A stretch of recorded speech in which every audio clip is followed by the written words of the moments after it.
Yeah, welcome to the Breakdown Show. We have a very cool topic to talk about today.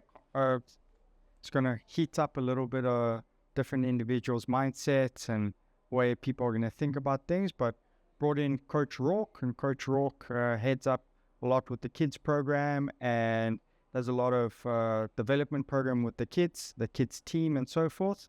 So what we want to talk about today is Brazilian Jiu-Jitsu versus traditional school sports and the pros and cons with it and what the views are with traditional sports over Brazilian Jiu-Jitsu. So I think it's I think this one's going to ruffle some feathers, but it's been something we've seen a lot in the gym. And unfortunately, a huge drop-off for our kids program comes when the kids start playing school sports. Yeah. So they're in the program for quite a few years. Yeah. And then once, I guess, school sports start getting serious, we then start seeing not necessarily the kids. No, it's not often the kids. Yeah, it's usually the parents that get involved, and now they're getting involved because the school, I guess, is putting pressure on. There is. I think a lot of the time it's the pressure from the school, and then it's obviously I can understand, especially if you say joining a new school or whatever. There's that pressure to partake in all the sports and do all the activities, and I think a lot of the schools are mandated as well. It's like you have to take part in X, Y, and Z. And then it's difficult to juggle that and a jiu-jitsu schedule. Like we run our kids program, our jiu-jitsu kids program Tuesday, Thursday, Friday, Saturday. And if your cricket, rugby, soccer practice runs on a Tuesday, Thursday, now you're stuck. Now you can't do jiu-jitsu anymore. And I mean, it's becoming not a problem, but we try and educate the kids and the parents a little bit more on why it's so important to keep the kids in the program. But we've been getting a little bit of different types of feedback with it, and I think it's just more uneducational, right? So for instance, the school sometimes has some ridiculous programs in terms of kids have got to be at practice. Obviously, also we're in South Africa and we have a massive sporting culture, right? Especially high school sports. Rugby, obviously the number one, and soccer and cricket and so forth. But we try and educate the parents as well as the kids in terms of what a life skill is, and what versus the traditional school sports is. Spending so much time in a school sport, what actual value, not saying that you don't get value, but how much value, if you take 7 years of your life and put it into rugby or soccer, how much value are you actually getting compared to putting that time into Brazilian Jiu-Jitsu? And that's kind of what we want to get into. Yeah, I think we're going to get into it quite heavily today on with this discussion. But I think 100% is like, you as an adult, if you decide to plow your 7 years of your life into anything, it's got to be worth the 7 years you put in. 100%. Right? If you put 7 years into something, at the end, all you had to really show for it was like some memories and a good time. 100%. Was that beneficial for you in the long term? And again, it's not that we're not saying that there's not benefit to school sports. There is a lot of benefit to playing sports in general. Sports is good for kids. Rather play sports than not do anything. 100%. But why maybe jiu-jitsu is a good option to pick over a traditional sport? So what are the type of questions we start having to answer with the parents? What are the main ones? I think a lot of it is actually just not understanding that it is an option. It's small in South Africa, but I don't think they see the potential long-term benefits of jiu-jitsu versus the school sports because they don't understand what it is. They don't know that black belt in jiu-jitsu holds far more value than playing first team rugby and then quitting after high school. If you can actually go and start a business and get a job as a black belt in jiu-jitsu. But if you go to your employer and tell them, I played first team rugby in high school, it's like, okay, cool, dude. So that's it. So that's the thing. I haven't got any. I'm sure we've got some numbers in terms of everyone wants to be on the first team sport, soccer, rugby, and that's great, at that time. But in terms of value-wise, we know that as soon as kids get out of high school, how many of them are actually using that first team experience to apply it in real world? How many of them are actually going pro, like proceeding with the sport? And I think a lot of people will be quite surprised with like some of the numbers that we found, right? Yeah, well, actually, interestingly enough, I'm sure Guy will be able to put the numbers, put the references up. But just looking at it, there's an estimated like 8.4 million people who play rugby. Right? I'm using rugby. Rugby is a good example because it's a biggest sport in our country. A big sport in our country. And unfortunately, with like cricket and soccer, it's quite heavily swayed by the fact that there's a lot of countries with huge populations that play it. So rugby, right, there's about 8.4 million people who play it. Of the 8.4 million, around about 57% are under the age of 13. Yeah. Right? From 13 up, I think from 13 to 21, it's another 41%. So now you're actually left with like a really tiny amount of people who play rugby after school, like into their adult lives. Whereas it's the reverse with jiu-jitsu. 100%. We have a 21% percentage of kids under the age of 13 doing jiu-jitsu. Then again, it's like, say, 24% between 13 and 21. And then the leftover is what we see with adults. Yes. And I mean, you guys have had the gym now for 16 years. You know that before now with the kids program expanding so big, a big portion of the membership is just adults, people coming in and starting. 100%. We also found out that most of the high school athletes, they stop competing after graduation. Yeah. And with only 7% of that number playing in university, and less than 2% of that actually goes pro. So like we always say is that, what about that 98% that are putting in 7 years of their life into a sport that we're going to get into? In reality, what does it actually provide you with, And so with those numbers, you can see it's not really what people think it is, A lot of the parents always talk to us about, well, if he likes the sport, he can go maybe far with it. But we just showed you there's a lot of data out there saying that, well, 2%. Yeah. Yes, if your kid is in that 2%, then great, but you will know that. You'll know pretty early, yeah. Know that from a pretty young age. And I think a lot of parents don't want to answer that question immediately, It's more like hopes and dreams type of thing. Sure. But what about that, 98%? Well, what do you get? So it's like, I think it's obviously you get the athleticism and whatever from playing those sports. Yeah. But you get athleticism from doing jiu-jitsu. Yeah. So, and it's like, we've been having to answer that in terms of like, number one thing is like being spread out into different sports to get, understand like ball play and motor skills and, all this type of stuff, as well as like a big thing was mixing with kids in terms of like community and knowing how to communicate. But I don't think a lot of people understand that jiu-jitsu develops all of that. So all of those advantages that you see in traditional school sports, you get those advantages in Brazilian Jiu-Jitsu. Now, for instance, the biggest thing was community, right? Having a sense of community for the kids to play in the first team. Yeah, a team.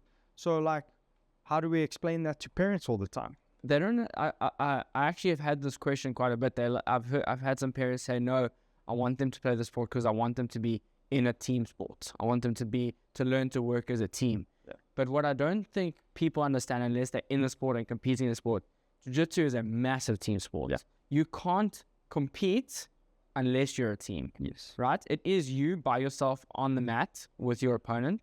There's only two people there. Yeah. But you have to have a team to get there. You can't do jiu-jitsu by yourself. No, it's impossible. You have to have a group of people. Yeah. And some of the closest connections we see, whether it's in the kids program or the adults program, people they become friends with for life are their teammates. Yeah. Right? It's the ones that you end up spending hours with every day. You're training with them every day. You're bleeding together, sweating together every single day. And I often think with jiu-jitsu, even though it's in an individual sport, unlike with a team, there's not a lot of like selfish goals. Like you want your teammate to succeed. If your teammate is succeeding, then he's going to continue getting better, or she's going to continue getting better, and then pushing you. Yeah. Whereas I think often it's a team sport when you're playing those traditional sports. Yeah. But each of those people also have their personal, 100%. they're going to need to be the ones to score the tries or goals or whatever to get those statistics. 100%. And yeah, we can also say that a lot of people don't understand how big a jiu-jitsu community can be. For instance, like in our program, sometimes you have 100 kids on the mat. Yeah. Like that's massive. Kids interacting with 100 kids on the mat every single day. Yeah. You don't even get that in high school sports. Yeah. So we blow that out the water when they bring up the whole community and communication and mixing with different kids, because, well, you have that in jiu-jitsu, especially in our school. Just walk into the gym on a random Tuesday, you'll see most of the older kids are jumping into the baby class to assist and help the next group of kids coming through. 100%. And that constantly happens all the way down the line. That's the thing, is that in Brazilian Jiu-Jitsu, we also have a lot of cross-training in terms of with different age groups, right? Yeah. So we know, like, first team rugby and so forth, yeah, you have those traditions of, B, C, going up to first team, everyone kind of mixing. But in the jiu-jitsu school, like you said, we have programs of the older kids teaching the younger kids, the older adults teaching the younger kids, and so forth. So I think it really breeds the different type of strong community, and communication as well, compared to your general traditional sport like soccer and so forth. Yeah, well, you look at guys like Evan and Miguel, who are pretty good competitors in their own right. They compete, and obviously they look for guidance from the color belts and the black belts in the gym. Yeah. But the younger kids flipping love those two. Yeah. Like when we go to competitions, the groups that they teach, those kids are that's their coach. That's who they're looking for. So you're saying that it's so great. Like, I don't people think they don't see the unity when guys compete. How the kids getting involved in cheering on their coaches, how the kids and the coaches getting involved cheering on their teammates cheering on teammates. It's like a kind of like a cheerleader group, when guys are competing. Yes, you're stepping on that mat by yourself, but sometimes you have 50 kids on the side of the mat cheering on their teammates, understanding what it feels to lose and win as well. And that's a big thing in terms of the losing and winning. Like, it's easy to hide in team sports, like in rugby. You can shift kind of blame, and you can kind of hide amongst the team when something doesn't go wrong. But in Brazilian Jiu-Jitsu, you can't, because when you compete, you got to own what happened. You either made the mistake or you didn't make this mistake. The person was just clearly better than you and so forth. But it really teaches the kids like understanding of losing and winning. Resilience. Your resilience of it, which you do learn in other sports, but I don't think to that extent that we're talking about. Yeah, the only other sports you get that potential feeling is other individual sports where you're competing by yourself. Yes. But to have, like, it's difficult to describe the feeling of losing in jiu-jitsu, because it's everybody watched you lose. Yeah. That's it. Yeah. And there's no one you can pin it on but yourself. Yeah. And then we go into like a different type of topic in terms of, I think it's more tradition and culture in our country, because we have such a big sporting culture that our kids must play soccer, must play rugby, and you fall into kind of, I would say, a trap of it all. And trying to not convince, but educate the parents and the kids that it doesn't have to be like that, and you can get more advantages, right? So like the advantages that we're seeing with kids that are staying in the program, what big advantages are we seeing? Well, I think touching on what you said, it's like, and you pay attention to this because you said on the mat, there's no like superheroes for them to look at in jiu-jitsu in South Africa yet. Yeah. Like we have guys like Luke and whatever who are coming up, but it's not in the mainstream in South Africa yet. Yeah. So what happens is we see it on the mats all the time. When like the Cricket World Cup comes around, all the kids outside are playing cricket outside. Someone's bought a bat and then all of a sudden their hero is whoever the current number one cricket player is. Yeah. They all want to play cricket. Then the Rugby World Cup comes around and they're all throwing a ball on the mat or throwing, whatever it is on the mat and playing touch rugby on the mat. So then it's rugby. That's the thing. We don't have those like superheroes of jiu-jitsu yet. right? We have to introduce that culture in the gym. And there's a few kids who are on the mat now who have their favorite jiu-jitsu athletes. If you ask them, they'll tell you. But I think in order to encourage that, I think you need to show them that there is a big future for jiu-jitsu athletes, right? It's we have to always constantly be showing them and giving them the example that there is a big future to become a high-level athlete in jiu-jitsu. Yes, 100%. No, and we're always trying to not push, but educate the narrative on the biggest benefits. For instance, understanding bullying is a massive problem in schools, and traditional sports are not going to help your child with that, but Brazilian Jiu-Jitsu is. Yeah. And I mean, how many cases in your class alone have you seen this help? Yeah, we actually hear it. We hear it all the time. You don't get that with a traditional sport. Ours is a sport, but it also originated as a self-defense. Yeah. Right? So we have a lot of instances in our classes and all the classes in the kids program where you hear examples of either kids being picked on or friends being picked on, and they step in to help. Yeah. And if anyone understands how Brazilian Jiu-Jitsu works, if you're fighting someone who's untrained, they got zero chance. Yeah. It's never happen. They're never gonna be able to basically do anything. Yeah. We had an instance with a kid who was being constantly bullied, and eventually, I can't remember if it was from his dad or whatever, said right, if it happens again, you make sure it never happens again. And the kid ended up armbarring this kid, and the dude, the boy never bugged him again. That was the end of it. Bullies at the end of the day pick on the weak. Yeah. And if you're not weak, and this kid's small. If you look at him, he's not a big kid. Yeah. He would have been you could have seen how he could have been the target. He's a small, skinny. Yeah, and it's sad to see when parents pull their kids out of programs like this, because that's one of the biggest advantages is with the anti-bullying. Yeah. We see massively day in and day out, and we've had multiple kids in here come in and we fix that problem. And with fixing that problem, we also see a massive fix in the self-esteem of the kid, right? Oh, I think that's probably one of the number one things we see in the gym. Yeah. And it's something you always have to reassure the parents with. You see the kids come in, it's a lot. When you walk onto the mat in the kids program, it's loud, you got people shouting. Yeah.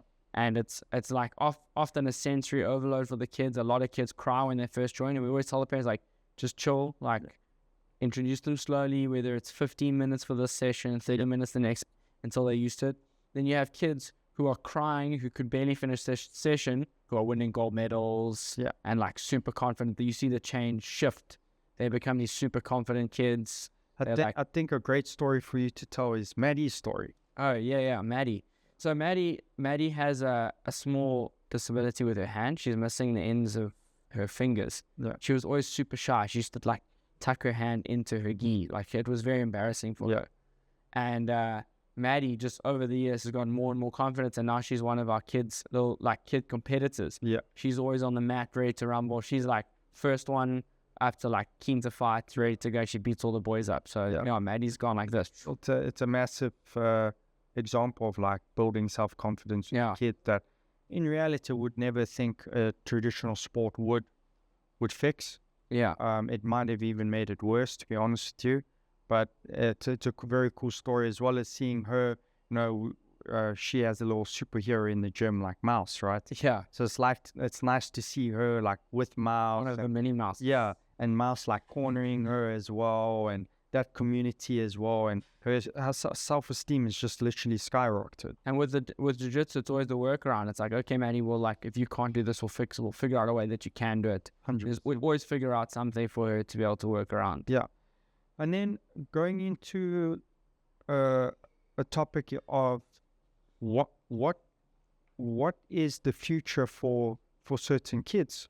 We always have the hopes and dreams of the parents saying that, they might be really good at rugby or soccer, and maybe going pro in that, which we've touched on, which is a very, very small number. But in Brazilian Jiu-Jitsu, like you said, people don't understand the value of kids being in a kids program, that they could get their black belt between 18 and 21. Yeah. And what that actually means and presents to the kid once they get that. What are the massive advantages of that?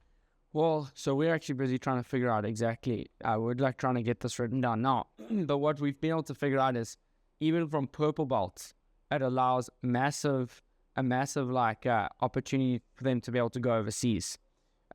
Sports lawyers see a purple belt like a diploma, right? They see a black belt like a bachelor's degree or a PhD, right? So it's a very high level certification to hold, especially with IBJJF, right? If you can, like, if you let's say, this is where jiu-jitsu sets itself apart. If you stop playing professional ball sports at 21, there's not a lot for you after that. Like, unfortunately, once you stop, that's it. Unless you go and open, let's say, like a clinic or whatever, but still, right? With jiu-jitsu, even if you stop competing, you never reach the highest level. If you get a black belt, the opportunity to open a successful gym or have a solid base of clients or instructional things, your opportunity, there's a lot more opportunities post-competition with jiu-jitsu than there is with traditional sports. 100%. You can make... So look at it like this, right? How many high school rugby kids fall out after first team high school? Yeah. And how many of them actually make it in terms of that? And those kids that don't, they've put in all of this time. Now what? I mean, we spoke about it earlier. We don't even know many people our age and in our friend group that actually still play rugby, but used to spend hours and hours and hours in high school doing it. But what actually did they get from that? Getting our black belt or even a brown belt or purple belt, there's, and not even at the highest level, you can still obviously have the aspect of, knowing self-defense, competing, all the stuff we spoke about, but, opening up a school and creating different types of businesses like privates and stuff. We just talk about a little bit, we know of a school that a young kid, how much is 15. Yeah. So exactly. The thing is, once you start to build that skill level and let's say you're in a good school, you can start to offer privates, whatever. This kid, it came out on social media, was making $4,000 a month teaching privates at 15 years old. So, I mean, you do that conversion into rands and you realize it's a decent amount of money to be making on private. 100%, even if it's 10% of that. And we only saw that 15-year-old. We only saw that because it was on social media, right? There's a lot of people, both in this school and lots of other schools in South Africa, that are making a good amount of money off of teaching privates. Right? And that doesn't have to be that kid doesn't just teach privates. He's a fairly well-known, up-and-coming competitor. He's actually only a blue belt at this point.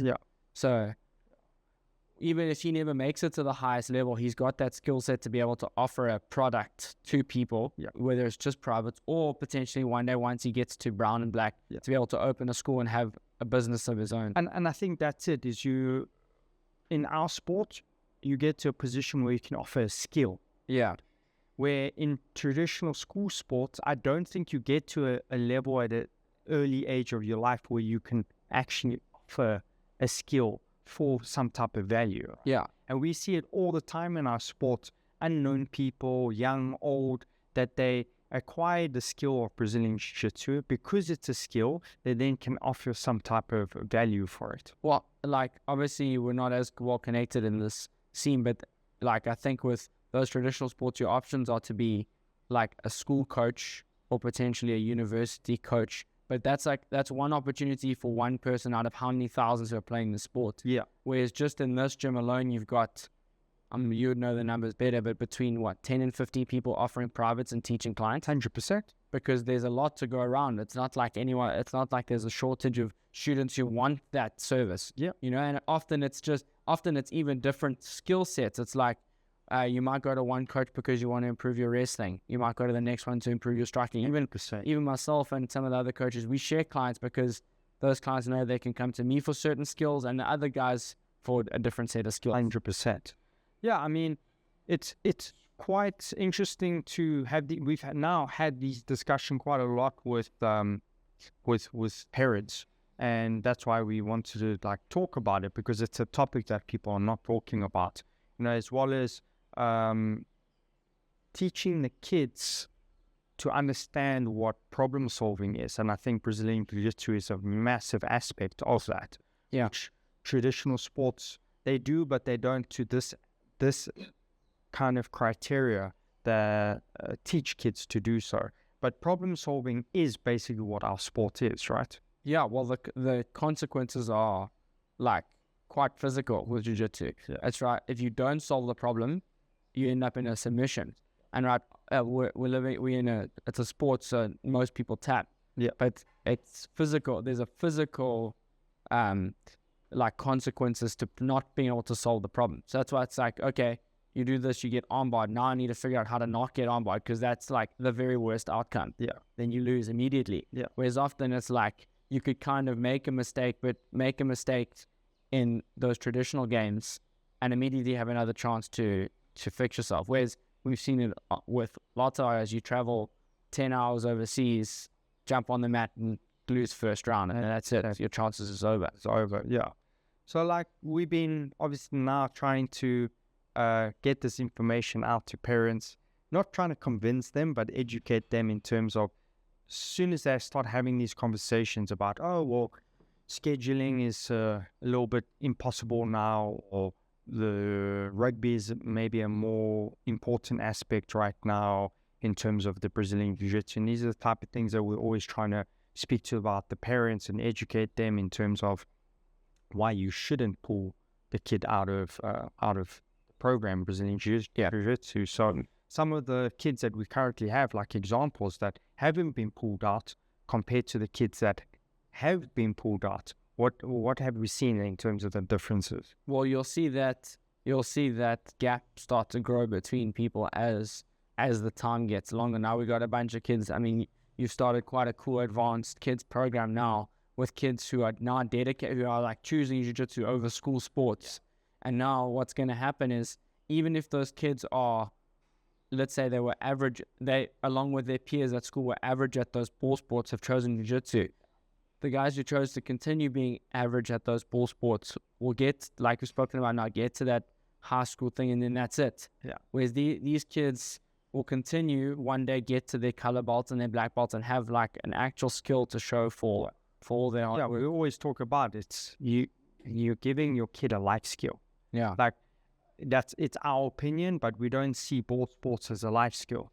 We don't see swimming as a kind of life skill. All of these traditional sports, like you can do them, but to put 7 years in your life into it totally, for us is not kind of like putting it into a life skill. Yeah. In terms of jiu-jitsu or martial arts, like jiu-jitsu, for instance. Yeah. You know, and being realistic with yourself and your family in terms of like, is my son going to be, the next big pro or so forth? Yeah. Yes, there is kids out there that are, but like earlier we said, you'll know that very early on in their development. And sometimes that doesn't happen with jiu-jitsu. Like just using like Luke as an example, he only joined us, I think, just as he got his purple belt. Yeah. But he like, even in his own words, he didn't start at 7 or 8 years old. Yeah. Right? He only started taking it seriously from his late teens. Yeah. And look at where he is now. And there's guys who we know pretty well that were training on the mat at the same time as him, who didn't take it as seriously. Now look at him; he's built an entire career. 100%. He's living a good life in America, right? Yeah. And it's hard, I think, to explain to people these, because it's not something that everyone talks about, and we don't have many, like you mentioned before, local stars, superheroes for people to use as examples.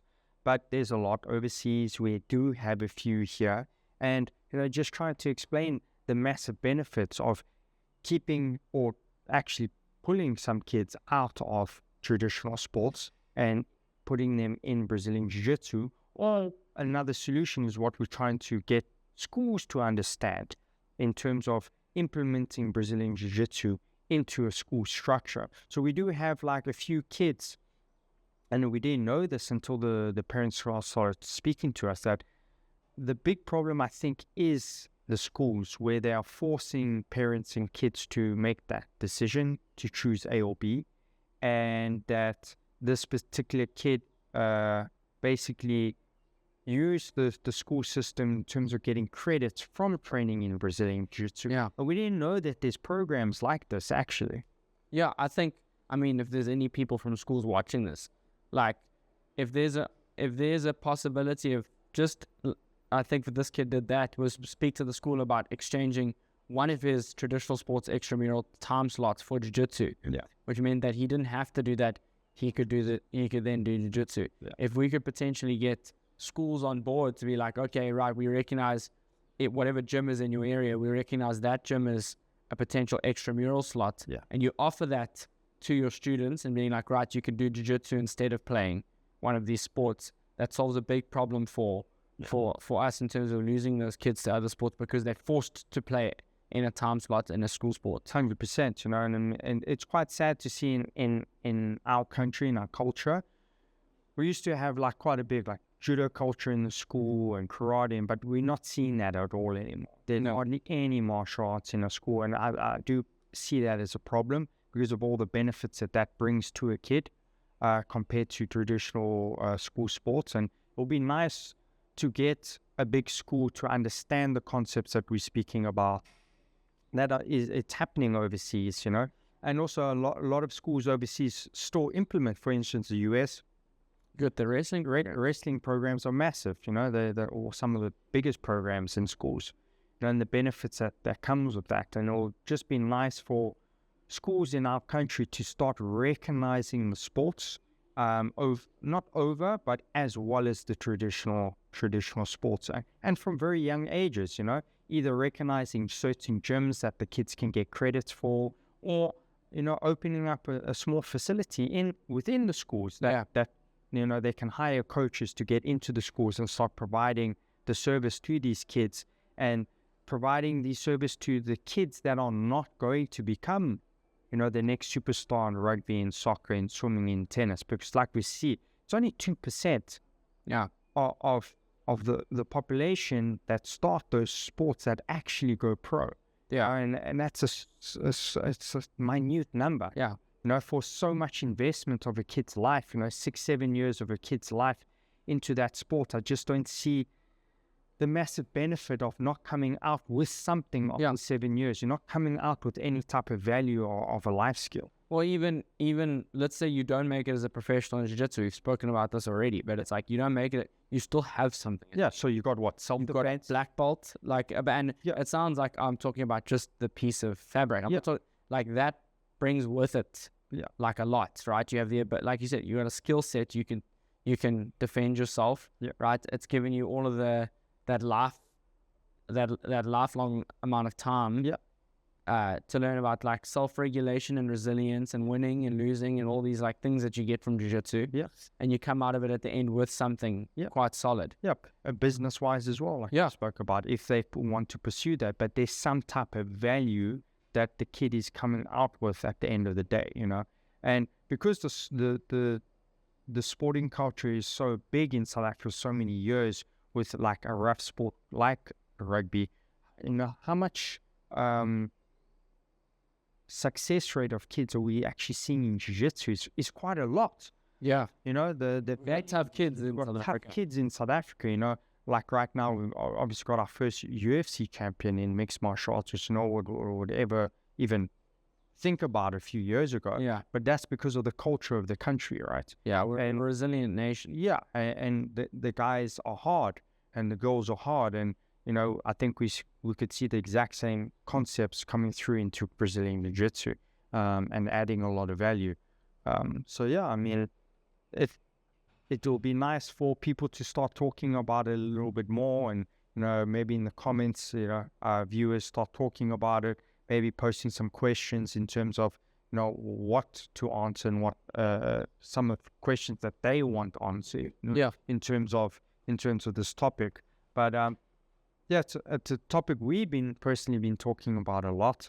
And because we see the long-term benefits of doing this.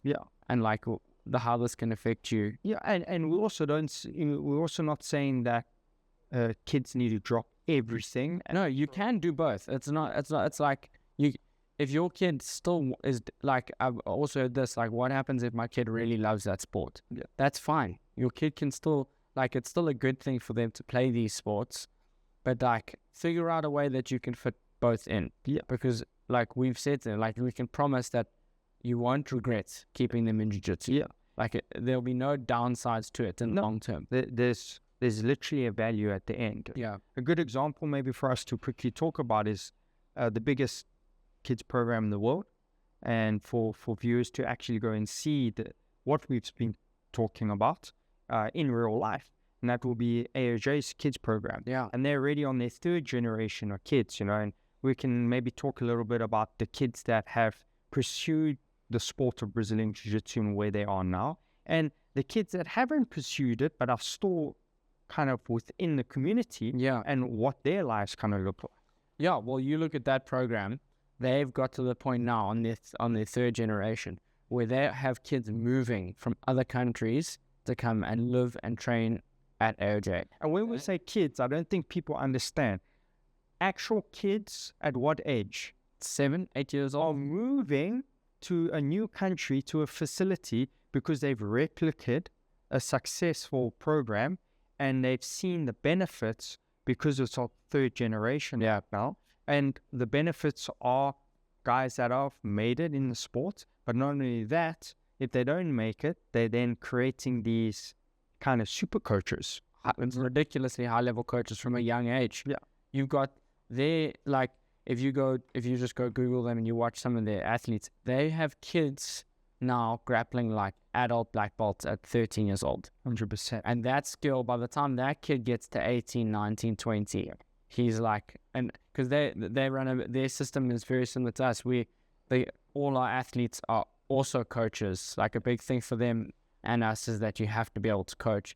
And all of their high-level athletes are also coaches. All their world champions are coaching the kids program. Yeah. And it's a very, they're running it's a massive business that become, right? Everyone's kind of feeding over everyone in terms of building each other. We've got the first generation is obviously Tainan, and Tainan is probably one of also moved to AOJ at 13 years old. 13 years old, and you can see, I mean, obviously it's one of the biggest in the world.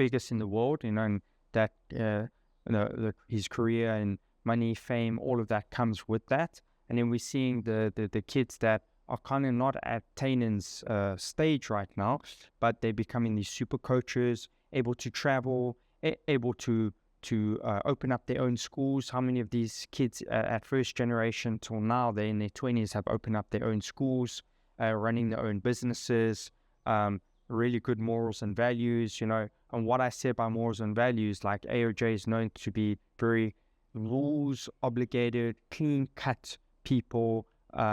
You can see it within the kids that are adults now when they open up their gym.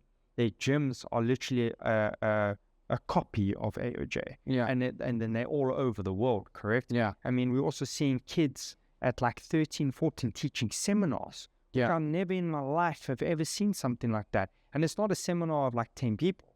We're seeing some of the kids teaching kids seminars with like 50 to 70 kids in the seminar, which is unbelievable.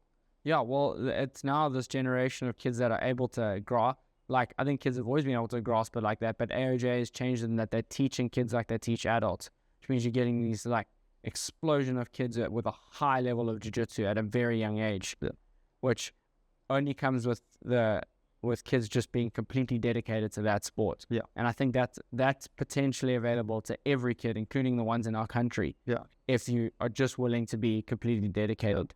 And hopefully, we will have our own examples soon, Yeah. We're starting out with our first generation, getting into the second generation, and it's kind of more like a 10-year program in terms of seeing the fruits in only 10 years. But I think we're on the right path. But as well as just to like conclude everything, it's a topic that no one wants to talk about, or is not just talking about. But we're not saying that traditional sports are bad or not worth it. We're just trying to educate the parents and the kids that are within programs like this or want to get into programs like this. Yeah. The massive benefits of being in Brazilian Jiu-Jitsu, and why we don't think you should be pulling out your kid to replace it with a traditional sport. Yeah. So there's actually two things I wanted to ask you something as well. But on that, it's like, if your worry is like, Okay, but they can make so much money playing the school sport. Okay, there's a very small percentage of people who make that kind of money, right? If you continue with jiu-jitsu, you can also make quite a lot of money from doing this, right? We know of guys who are fighting at things like WNO who are getting 2.5 million rand for a jiu-jitsu match, one. And people don't, with jiu-jitsu, you can do how many jiu-jitsu matches over a year? Yeah, and at the highest level, 16 matches. Yeah. If you're just doing super fights, 100%. right? Yeah. That's not including all the tournaments and seminars and privates and coaching that you can do on the side. But at the highest level, guys are getting $100,000 a fight. Yeah. We know of people that are getting that money. So Well, now we just had that with CGI. Yeah. 2 guys walked away with $1 million from winning CGI. Yeah. Like, there are those kind of people making that kind of money in local sports. Yeah. But like, what percentage of people? Because we know that pool of high-level jiu-jitsu athletes making that kind of money is quite large because it's spread over multiple weight categories. Yeah. So if that's what your worry is, there is a monetary future as well in jiu-jitsu. Yeah. You have the skill set that we've spoken about. Yeah. Yeah, another question I wanted to ask you. You've seen, obviously, QuanWessels and FIFA Militia before have been around a long time. You saw athletes make the transition from traditional sports to MMA and chose MMA. Yes. And then have ended up making it their full-time career. Yes. What is and they were high level ball sports players prior to starting. 100%. Obviously, so I kind of caught a lot of individuals, I would say late teenager to early 20s, so not kind of at a kids program. So I have seen a model similar to this because we started with the mixed martial arts. So at least 90% of the top guys right now in this country have come through the gym, and they came through the gym as, let's say, young men or teenagers. And look at them all now, they're all multiple UFC athletes. Yeah, multiple UFC athletes, all kinds of international athletes. If they're not in terms of big promotions and big names, they're running their own businesses. Yeah. And we're seeing that on just kind of a small scale the last 15 years that I trained these young men that are men now, and where they are now, they're good in their lives, Yeah. Some of them are living overseas, some of them are in massive promotions, earning big money, a lot of them got big sponsors. And the ones that didn't make it are running their own gyms and creating their own businesses and living a good life, And that's kind of what we're saying, is that there's a end value at the end of the day with our sports, A person that's still in our gym now, he could have gone to the highest level in terms of South African rugby, and he gave that up for the sport. And I think he's benefiting greater over it, And we always say, something we haven't spoken about, but injury rates in school sports compared to our sport is massive. Yeah. And if you're injured at the wrong time, at the wrong place, or the right place with scouts, well, that could just be your career. It's done. Just because you were injured while the scouts are there and you didn't get your chance. So, and then again, what is the value of it? And our student that's still currently with us gave up a massive career in rugby and pursued mixed martial arts. And right now he's in big promotions. He's running his own business, his own gym, multiple different businesses, and he's living a good life, just from the sports. And you get to enjoy it every day. People understand it's also fun. We get to come. Yeah. There's a reason we come here every single day. Because it's fun. It's good to do. It's a nice thing to do every day. That's why we have so many people join it as adults. Yeah. And what's the number one thing you always hear them say? I wish I started as a kid. All of them. And the big thing was also boys starting this sport, and transitioning into men. They're learning a man skill.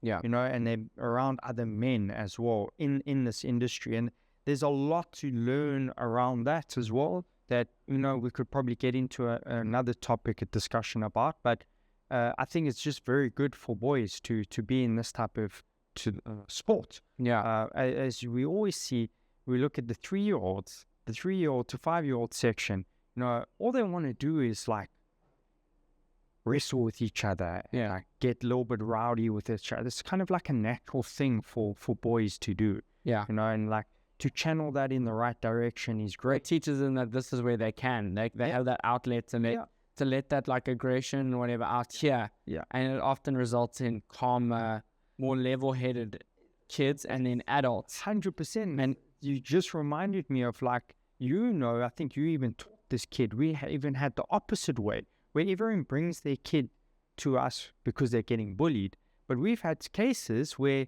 the bully has come to us. Yeah. So I wanted to talk about a little bit of the experience of that as well. They get sorted out very quickly. Yeah. Like it's not that they get picked on, but what you realize is that what they realize is that there's always someone who can beat you up. Yeah. No matter what. And it often teaches understanding trained and untrained individuals. Yes. It often teaches like a level. And if we found out later that this was what was happening with the kid, there was often a discussion about like why that isn't the right thing to do and that you should be sticking up for people and not picking on them. No. And you often see that role end up becoming reversed. Yeah. They end up becoming the protector. Because, I mean, we spoke to a parent and, he had kind of made the understanding that his kid was a bully and took the step forward because a lot of parents, I think, just don't know what to do. Yeah. They'll rather dismiss it or pretend it's not happening when their kid is the bully. No one wants to talk about, well, if my kid's the bully, what do I do? Yeah. And we've dealt with so many cases that, the parents make those choices. They bring them to us and they sort it out within a few months. Yeah. And that bully now becomes like kind of like the protector. Yeah. And he's understood what he needs to do and what not to do. And we've had then parents after a few months come to us and said, you've literally changed this kid's life. And we see that a lot. It's like the character building element of jiu-jitsu is also massive. We see a lot of kids excelling outside of jiu-jitsu now because of the skills they've picked up.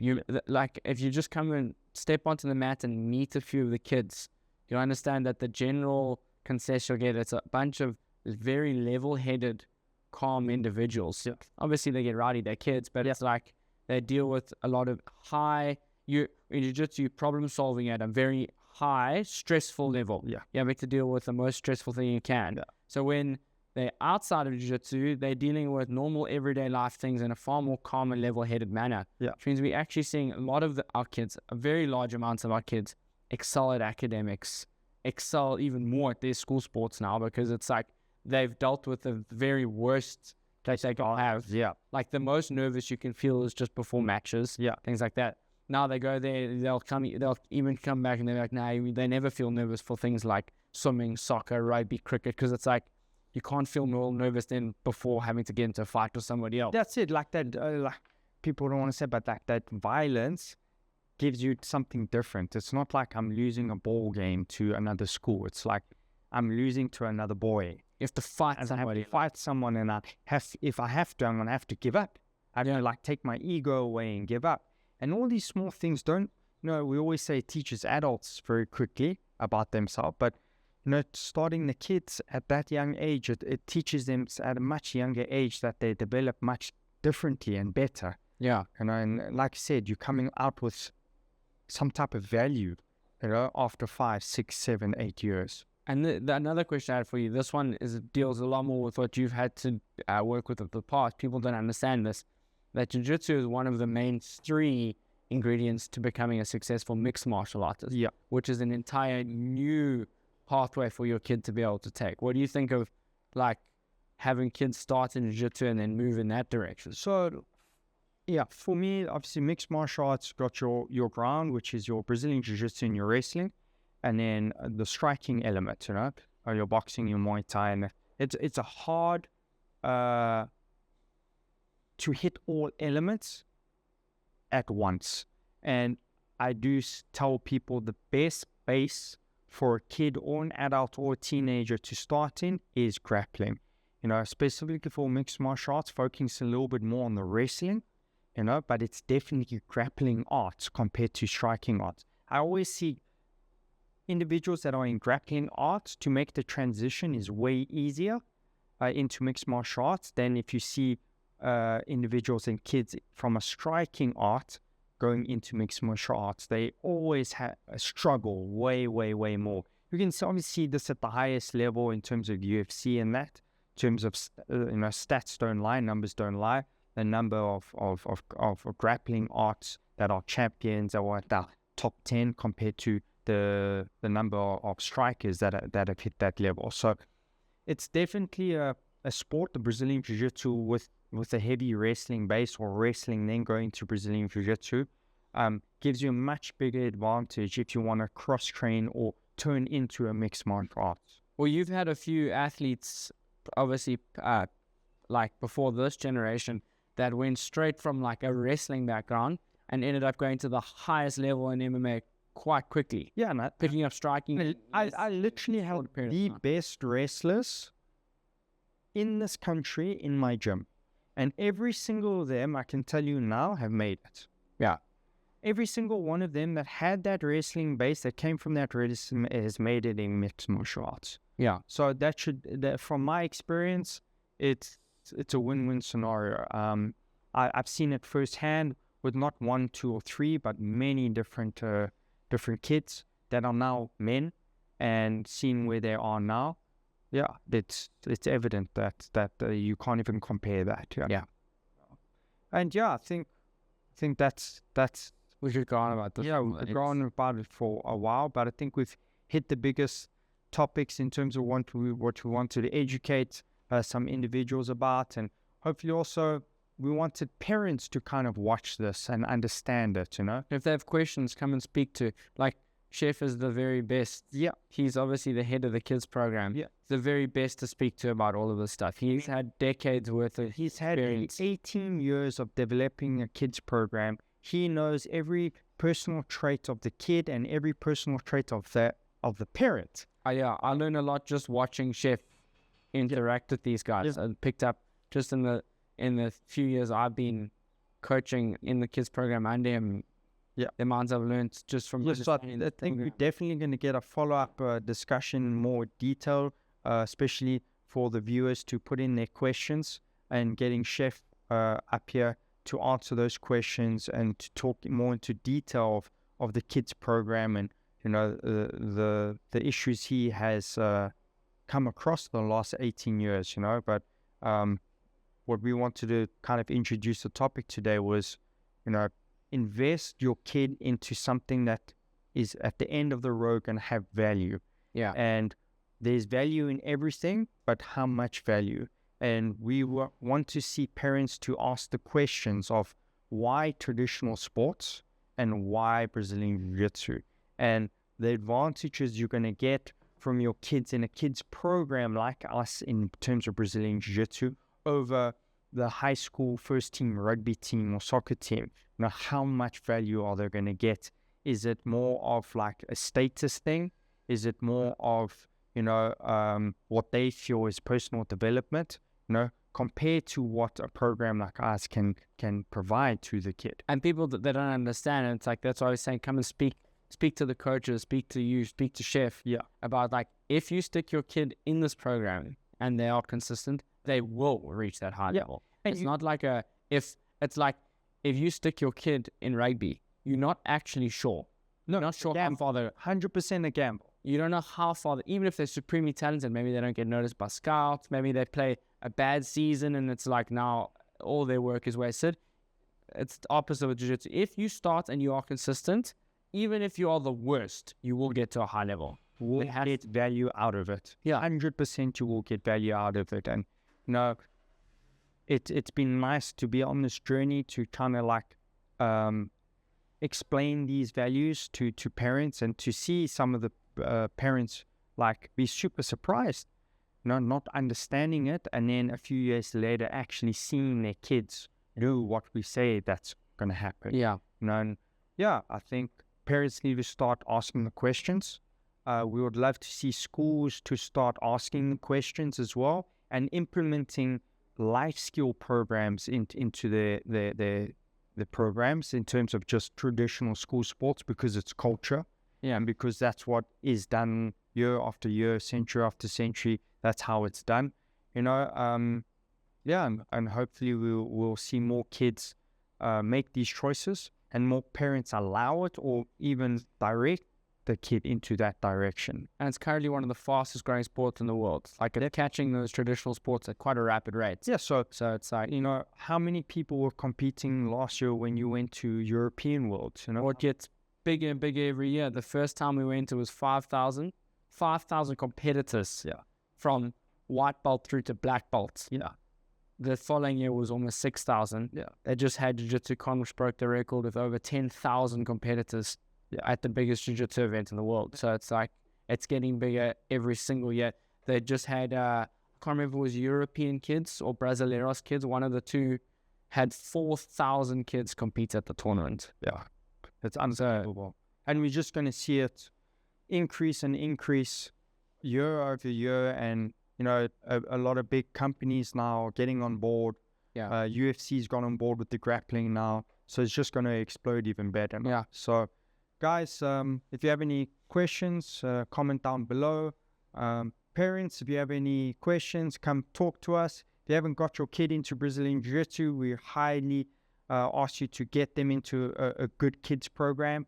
And parents that are struggling maybe with trying to understand the benefits of the traditional sports over Brazilian Jiu-Jitsu, or trying and maybe getting forced or persuaded to take their kids out of Brazilian Jiu-Jitsu programs and sticking them and keeping them into traditional sports because of the school program. Hopefully this information, you know, gave you a good enough answer and some educational purposes for you guys to understand.